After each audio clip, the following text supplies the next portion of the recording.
The little boy was about to steal a loaf of bread. Just then, a man appeared in time to stop him. Looking at the boy's shabby, pitiful appearance, Pete's heart softened. He pulled out money, bought the bread, and handed it to the boy. Clearly starving, the boy devoured the bread hungrily. Afterward, Pete took him to the river to wash up. When Pete saw the bruises on the boy's back, a wave of compassion washed over him. He decided to take the boy in temporarily. That night, he let the boy sleep in the car. But the next morning, the boy had secretly run away. Pete's money was gone, too. Pete was heartbroken, feeling that his good intentions had been betrayed. Suddenly, he had a heart attack. His dog, Buddy, immediately nudged him, reminding him it was time for his medication. Seeing the worry on Buddy's face, Pete forced a smile. In this world, even a dog understands gratitude more than people do, he thought. Pete then continued on his journey with Buddy by his side. Now, Buddy was the only family Pete had left. Pete was a laid-off worker. Due to his age, no factory was willing to hire him. Worse still, he was diagnosed with heart disease. Without the money for surgery, he had to rely on medication to manage his condition. When his wife found out, she didn't hesitate to ask for a divorce and took their daughter with her. Since then, Pete had lived alone, with only Buddy for company. One day, Pete won first prize in a store's raffle,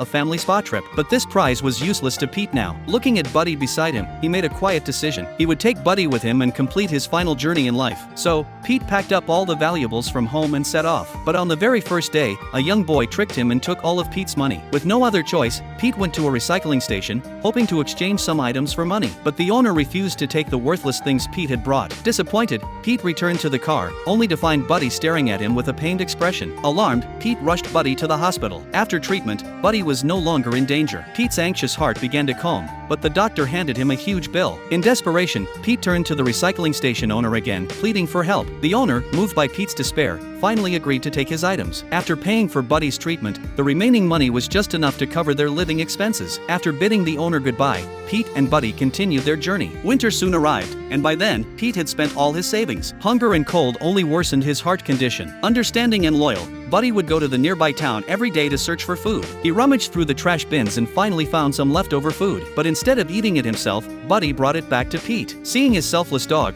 Pete felt a deep sorrow in his heart. His life was coming to an end, and he was grateful for Buddy's companionship all these years. If there were an afterlife, how he wished Buddy could be his child. With that thought, Pete gently closed his eyes.